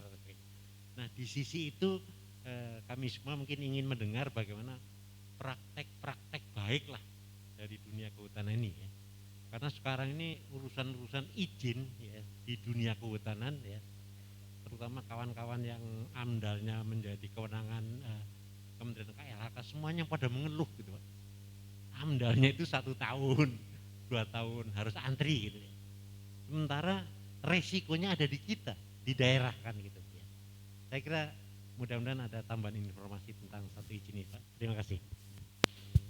Baik, sebelum menjawab Pak Rudi, mungkin kami persilahkan buat adik-adik mahasiswa. Menarik nah tadi dari presentasinya. Wah ini Bapak dosen lagi, silakan Pak Agus Fahmi. Mungkin sambil berpikir ya. Oke, baik, supaya menunggu pertanyaan juga ya dari mahasiswa sekalian. Baik Pak, menarik sekali pemaparan, terutama saya melihat yang bagian akhir bahwa di tanggal 20 akan ada pertemuan antara APHI dengan PUPR Pak ya, yang notabene juga sebagai PLT untuk OIKN Pak ya. Nah kalau melihat pemaparan dari beberapa tamu yang datang ke Pautan, yang kemudian menjelaskan mengenai permasalahan-permasalahan yang dihadapi oleh dunia industri khususnya pengolahan kayu Pak ya. Memang ini menjadi suatu yang menarik ya kalau kita mengharapkan adanya kebijakan dari pemerintah yang kemudian bisa mendorong adanya pemanfaatan khususnya untuk produk-produk kehutanan khususnya terkait dengan kayu. Nah, tapi kalau kita mendengar pada permasalahan yang sisi yang lain, contohnya adalah yang dihadapi khususnya di Kalimantan Timur Pak ya. Misalkan saja mengenai aspek permodalan, terkait dengan bagaimanakah hubungan antara HPH dengan industri dan lain sebagainya.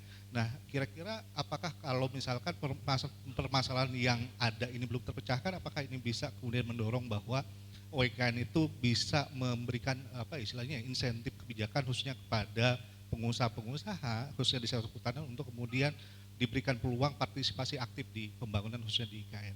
Mungkin kira-kira itu yang bisa saya minta bagaimana terkait dengan pemikiran Bapak. Terima kasih Pak. Baik, oke, satu lagi Ibu dosen, silakan Ibu Fitri ya. Setelah ini kita dengar jawaban dulu dari Prof. Rudi. Oke. Terima kasih atas kesempatannya Bu Alin. Pak Dekan paparannya sangat menarik ya. Saya ingin menanggapi tadi Pak salah satu paparan Bapak itu terkait mengintegrasikan perhutanan sosial di multi usaha kehutanan ini. Kita ketahui bersama bahwa tantangan dalam pengembangan perhutanan sosial ini yaitu salah satunya modal gitu ya. Jadi perhutanan sosial sudah dapat SK dari menteri tapi tidak ada modal, tidak ada kapasitas untuk mengembangkan, jadinya tuh stuck gitu, tidak bisa ngapa-ngapain gitu ini si PS ini. Kemudian dengan adanya PBPH ini mungkin baiknya si pemegang izin PBPH ini bisa mendampingi PS-PS yang ada di sekitarnya agar apa yang dilakukan PS ini hasil-hasilnya bisa diambil ke PBPH ini. Kita ketahui bersama misalnya HTR nih udah nanam masak tebang, ternyata tidak bisa ditebang atau tidak bisa dijual karena belum ada SPLK segala macam seperti itu. Mungkin itu Pak tanggapannya, terima kasih. Baik, terima kasih Bu Fitria. Ada 3 pertanyaan Prof. Rudi dari Pak Triyono. Jadi mungkin sudah ada catatan, tapi poinnya menanyakan terkait dengan caranya seperti apa untuk mendapatkan izin untuk multi usaha kehutanan dan praktek baiknya. Kemudian untuk Pak Agus Nurfahmi terkait dengan permasalahan di dunia perkayuan, terus apakah ada peluang untuk IKN bisa memberikan insentif dan bantuan peluang pembangunan IKN? Buka. Kemudian yang terakhir Ibu Fitria mungkin menyambung terkait dengan integrasi PS dengan MUK dengan adanya masalah modal sehingga untuk actionnya PS itu mengalami kesulitan sehingga ada usulan bagaimana PBPH bisa mendampingi PS. Demikian Bapak. Saya coba jawab dari yang paling ujung dulu ya Pak Tri ya, karena dia berdekatan dengan apa yang ada di sini.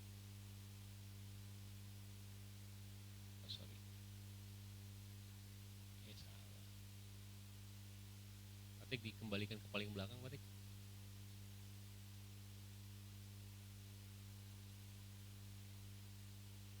Atau yang ini Patik, halaman yang ini Patik. Yang ini. Oke, nah tolong dibesarin. Saya mau jawab pertanyaan, memberikan komen Bu Fitri tadi, bahwa benar seperti itu. Jadi kalau kita bicara modal, hari ini suka tidak suka, modal itu berasal dari DRPSDH.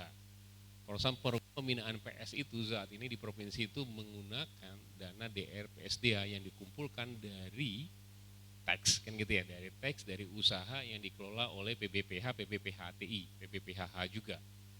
Jadi sumber pendanaannya dari sini. Karenanya supaya memastikan sustainable maka usaha ini harus jalan juga, harus dipastikan ini berjalan sehingga pendanaannya bisa mengalir ke DEBH atau DRPSDA yang kemudian nanti bisa didistribusikan untuk HKM, pengembangan HDE, HTR dan lain yang juga tersebut dengan perhutanan sosial. Itu sumber pendanaannya. Nah supaya dia bisa saling menguntungkan maka produknya jangan aneh-aneh, maksud saya di luar apa yang harusnya menjadi kebutuhan pengembangan dari PBPH, PBPHTI dalam multi usahanya. Jangan dananya dari dia, misalnya nih saya modalin, idealnya kan begini, ketika saya ngasih ke A misalnya, ya Mas ya, saya modalin dong sirih hitam saya tanam sirih hitam karena saya mau ngembangin multi usaha untuk ekstrak sirih hitam, maka teman-teman Satuan Desa HKM saya mintalah nanam sirih hitam, saya kasih sirih hitam gitu ya, jualnya ke saya lagi kan gitu, supaya bisa saya memastikan bisnis saya berkelanjutan berjalan. Nah sekarang kan tidak demikian yang terjadi. PBPH tidak pernah ditanya lebih jauh mau ngembangin apa, tiba-tiba HKM HD dibina melalui konsep PS dengan dana DBHDR dengan konsep yang berbeda dengan kebutuhan pengembangan multi usahanya. Akhirnya nggak nyambung, nggak match di situ kan Bu. Nah sehingga idealnya apa? Tadi yang dikatakan Bu Fitri, PBPH, PBPHT itu punya kemampuan untuk membeli teknologi, ya kan tadi. Kemudian melakukan sertifikasi SPLK dan pendampingan, dia mampu karena dari segi biaya dia ada, dari segi SDM dia ada. PS nggak punya itu, tapi izin punya untuk lahan. Nah sehingga harus yang terjadi adalah harmonisasi di dalam konsep itu yang tadi kata Bu Fitri, bahwa harusnya yang dikembangkan komoditasnya juga berbasis apa yang dibutuhkan oleh PBPH, PBHTI-nya. Dia berfungsi sebagai feeder. Kayak di situ untuk pangan, budidaya sapi misalnya gitu ya.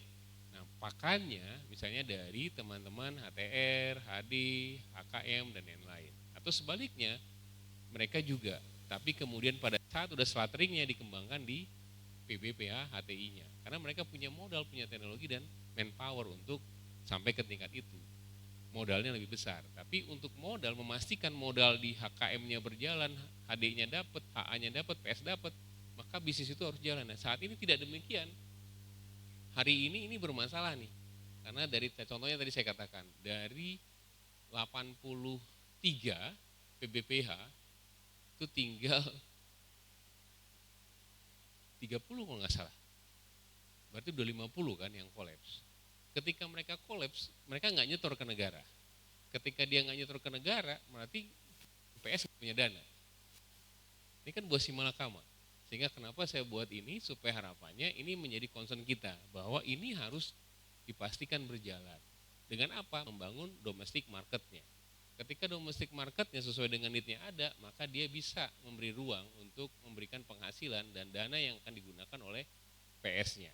Dan komoditas apa yang harus dikembangkan adalah komoditas yang dia kembangkan sehingga ini berjalan dalam harmoni saling terikat dan butuh dalam satu siklus kebutuhan yang berkelanjutan. Itu konsepnya.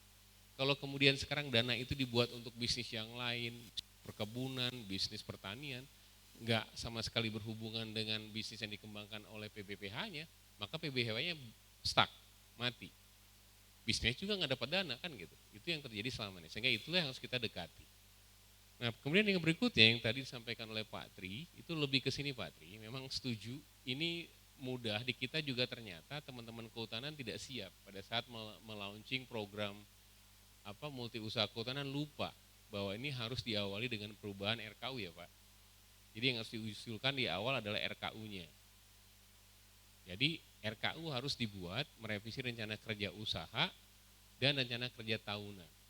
Dan itu diawali dari apa? Menelisik akte berdirinya perusahaan. Jadi kalau dalam aktenya hanya bicara kayu, maka dia harus revisi akte dulu. Nah ini kan yang kelihatannya kita nggak pernah diskusikan. Pada saat kemarin kita diskusikan dengan teman-teman presiden, mereka bilang nggak bisa. OSS aja, online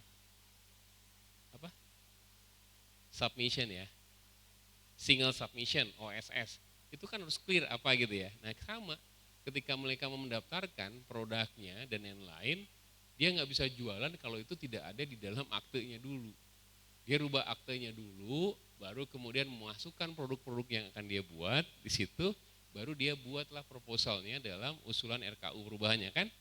Nah kemudian itu ya oleh tim pakar dibahas. Tidak boleh juga, ada beberapa yang terjadi adalah multi usaha kehutanan hanya 2 produknya Pak. Kayu dengan restorasi misalnya gitu ya. Dari kayu kemudian tidak menebang, masuklah restorasi misalnya untuk orang utan atau karbon, berarti kan baru 2, bukan multi. Maka dia setidaknya harus 3, 4 atau 5, karena ada 5 komoditas yang ada. Jadi nggak boleh hanya kayu dan jasa lingkungan misalnya, nggak boleh juga. Jadi dipastikan dia lebih. Nah itu diawali dengan membuat proposal yang menjelaskan apa yang akan dikerjakan diikuti dengan perubahan RKU dan rencana kerjanya. Dan ini memakan waktu juga Pak Tri, tidak mudah juga gitu ya. Karena di kita tuh kadang yang susah tuh perizinannya kan. Tadi yang mengagetkan kita adalah tidak pernah sebelumnya teman-teman Kementerian Keuangan mengharuskan perubahan atas akte. Ternyata tidak, dimulai dari perubahan atas akte berdirinya usaha itu. Jadi kalau tidak ada di aktenya, maka produk yang dihasilkan tidak boleh dijual. Karena ilegal kan, diproduksi dari cara ilegal. Nah itu akan menyulitkan dalam proses tata niaganya. Sehingga yang awal dilihat adalah pertama melihat aktenya dulu, melakukan penyesuaian, setelah aktenya berubah, baru kemudian membuat proposal usulan kegiatannya dalam bentuk usulan perubahan RKU yang diusulkan beserta RKT. Itu penahapannya. Nah itu di Direktorat Multi Usaha Kehutanan, itu yang ada. Di Direktorat yang membidangi multi usaha kehutanan. Seperti itu Pak Tri. Jadi tidak mudah-mudah juga. Gitu ya. Tapi itu yang kemudian saat ini didorong melalui berbagai insentif perubahan. Jadi ketika ada yang mencoba yang baru, maka ada insentif di sana. Jadi tidak kemudian reguler, tapi ada upaya-upaya kemudahan yang ditawarkan. Terus kemudian untuk Pak Agus, jadi begini Pak Agus, memang tadi dikatakan bahwa ini kan transformasi ya Pak. Yang kita tidak kerjakan itu contoh, Kita nebang kayu di Mahulu terus kita geret dia sampai Samarinda, industri Samarinda. Coba perhatikan, beda dengan CPO. Fresh fruit branch, tandan buah segar dipanen, kemudian dikonvert di lokasi menjadi CPO. Jadi dari buah segar itu udah dinaikkan harganya di CPO, dia bisa membiayai proses transformasinya. Itu yang membedakan. Kita harus tiru itu apa yang berlaku di palm oil bisnis ya. Jadi mereka udah rubah dulu. Nah di kita, apakah sulit dari kayu dirubah jadi kayu gergajian dulu misalnya?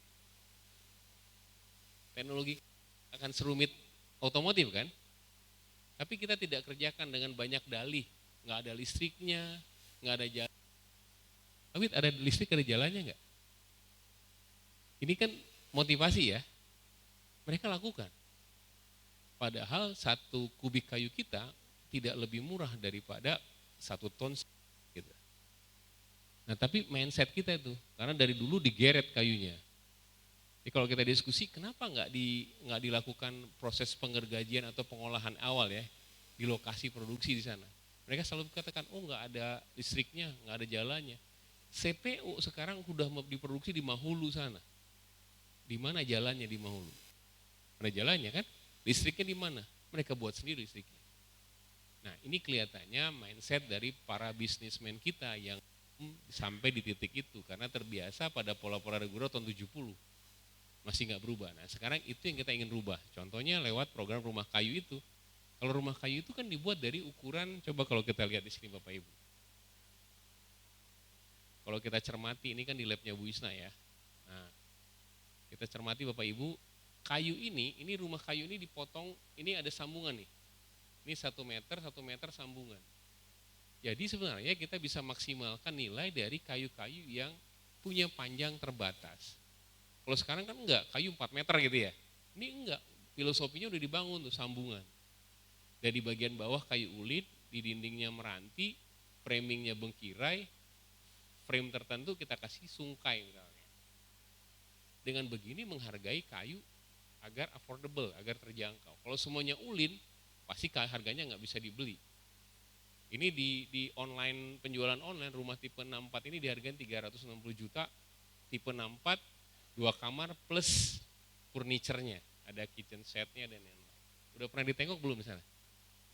Nah habis ini boleh nengok ke sana. Kan gitu ya, siapa tahu ada rezeki kan punya dulu kan. Jauh lebih murah daripada rumah yang dibangun dengan konkrit. Ya kan, tipe 36 harganya juga segitu. Masih kosongan. Di sana udah dengan fully furnished-nya, kamar 2, tempat tidurnya. Jadi coba lihat di dalamnya udah kompleks. Dibuka ada kotak kecil gini, ditarik ada kursinya. Dibuka capnya pakai hidrolik muncul cerminnya. Ditarik kiri kanan udah tuh box sempat naruh bedak, naruh apa seperti itu. Kalau sepindah dikembalikan kayak kotak kecil aja. Nah karena udah modern sekali. Itu yang tadi saya katakan Pak Agus. Nah jadi kalau keluhan-keluhan tadi bisa nggak itu masuk ke IKN? Justru Pak Utan sejak setengah tahun lalu sudah memfasilitasi pertemuan-pertemuan reguler termasuk di sini Bu Alin ya. Kita ngadakan mengundang mitra kita untuk bicara itu. Kenapa? Karena IKN bertanya, mampu menyediakan berapa banyak, dalam bentuk apa, harganya berapa. Dan itu nggak bisa dijawab teman-teman asosiasi. Nah justru saat ini mereka berusaha menjawab itu. Ya kan, contoh sampai ada ide Pak Utan kemudian bekerja sama dengan API membangun mall kayu di sekitaran IKN. Jadi kalau kita one stop shopping ya, jadi mau beli kusen ada di situ, mau beli pintu ada di situ, mau beli dinding ada di situ, mau beli furniture ada di situ. Nah sekarang pertanyaannya, furniture ada di IKN itu dari mana? Itu kan dari Jawa, dari Cina. Kayunya pun kayu jati kan gitu, bukan kayu Kalimantan. Kenapa? Karena kayu Kalimantan nggak siap. Kan gitu, jadi ketika APH ditanya, siap berapa banyak? Harganya berapa? Dalam bentuk apa? Pada saat 6 bulan lalu kita fasilitasi nggak siap jawab. Nah sekarang mereka siap menjawab, makanya mereka mau ke Jakarta untuk ketemu Menteri PUPR untuk menawarkan apa yang ditanya tadi. Butuh 6 bulan Pak untuk nyiapin itu semua. Dan Pak Utan memfasilitasi beberapa kali pertemuan untuk bisa menjawab pertanyaan itu. Begitu ya Pak? Nah mudah-mudahan dengan itu kita kan udah kasih contoh nih. Udah 4 kita bangun di sana ya, melalui mitra kita ada 4. Harapannya bahwa saat ini kan tidak semua orang butuh rumah flat ya, apartemen ya, butuh juga rumah tapak. Jadi kemarin ada salah satu pengembang yang datang, Pak kalau buat 1.000 rumah ini berapa lama? Harganya berapa per unitnya? 1.000 rumah kayu. Sementara mitra kita hanya bisa 100 dalam 3 bulan. Gitu. Kalau 100 3 bulan sanggup Pak, karena ini butuh waktu seminggu sampai 2 minggu. Ini knockdown ya. Nah kemarin pada saat di Jepang Bu, informasi, pada saat ini saya paparkan di Jepang, mitra kita dari Kyoto sama dari JICA bilang, dilengkapi dengan anti gempa enggak ini? Kalau digampang anti gempa, kami mau impor dari Indonesia karena harganya lebih murah katanya. Kenapa? Di kita kan masih tertanam utuh gini ya, pakai umpak ya, pakai pondasi. Kalau di sana kan enggak, ada slot khusus yang dilengkapi dengan per gitu kan, dengan pengaman. Jadi kalau ada gempa dia paling goyang-goyang doang atau dia getar doang. Kita belum. Nah, kalau itu dilengkapi dengan anti gempa di pondasinya, katanya mereka berminat untuk impor dan bermitra dengan mitra kita di sini. Jadi itu yang kita lakukan untuk membangun pasar domestik dari produk perkayuan kita di luar multi usahanya. Demikian kurang lebih Pak Tri ya. Mudah-mudahan bisa memberikan jawaban awal dari beberapa pertanyaan dan komentar yang disampaikan. Baik, terima kasih Prof. Rudi atas jawabannya. Waktu kurang 5 menit, 10 menit ya, 10 menit lagi. Kalau misalnya masih ada satu pertanyaan,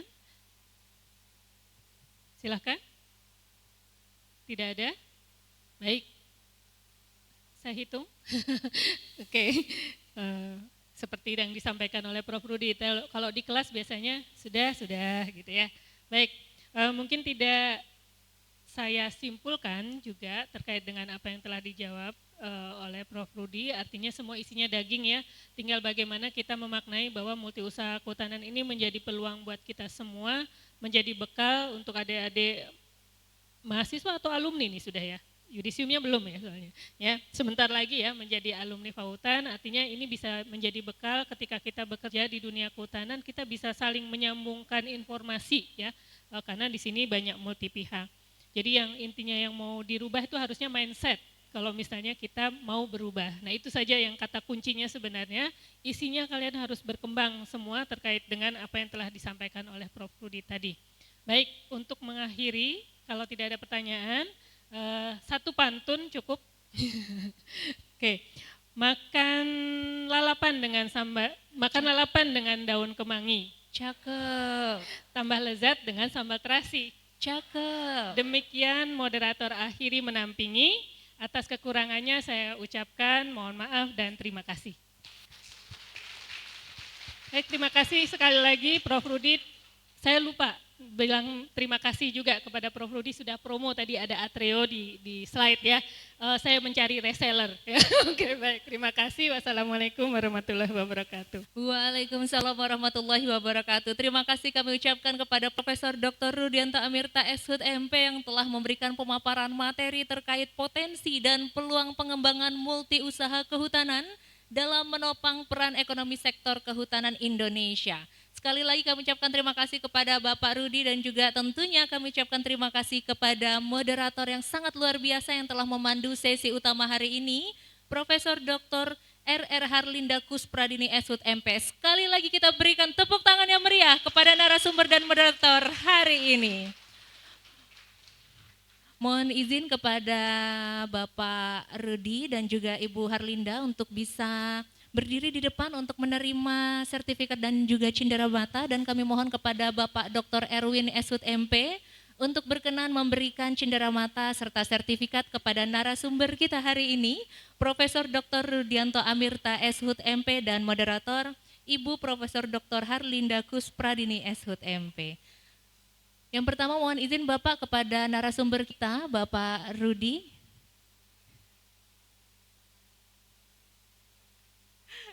Biasanya Bapak Rudi yang memberi ya, tapi hari ini spesial Profesor Dr. Rudianto Amirta SHUT MP menerima cenderamata Fakultas Kehutanan dan juga sertifikat sebagai narasumber di Seminar Ilmiah Kehutanan Mula Warman ke-21 tahun 2024.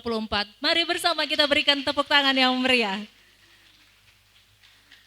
Untuk selanjutnya, penyerahan cenderamata dan juga sertifikat kepada moderator kita hari ini, sekaligus juga Wakil Dekan Bidang Akademik Ibu Profesor Dr. RR Harlinda Kuspradini SHUT MP. Mohon izin untuk bisa berfoto bersama.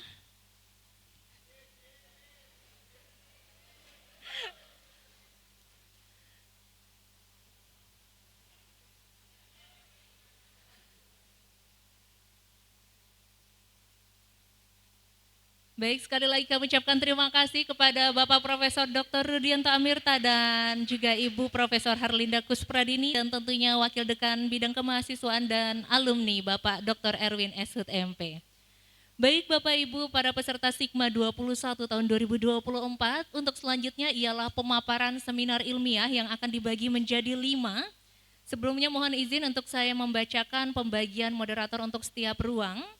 Ruang Gaharu dengan moderator ruang Ibu Jufriah SHUT MP, Ruang Jabon dengan moderator ruang Ibu Insinyur Erli Rosita MP, Ruang Sungkai dengan moderator ruang Ibu Insinyur Hastaniah MP, Lab KTAI dengan moderator ruang Ibu Insinyur Sri Sarminah dan Ruang Bengkirai dengan moderator ruang Bapak Agus Nur Fahmi SHUT MP.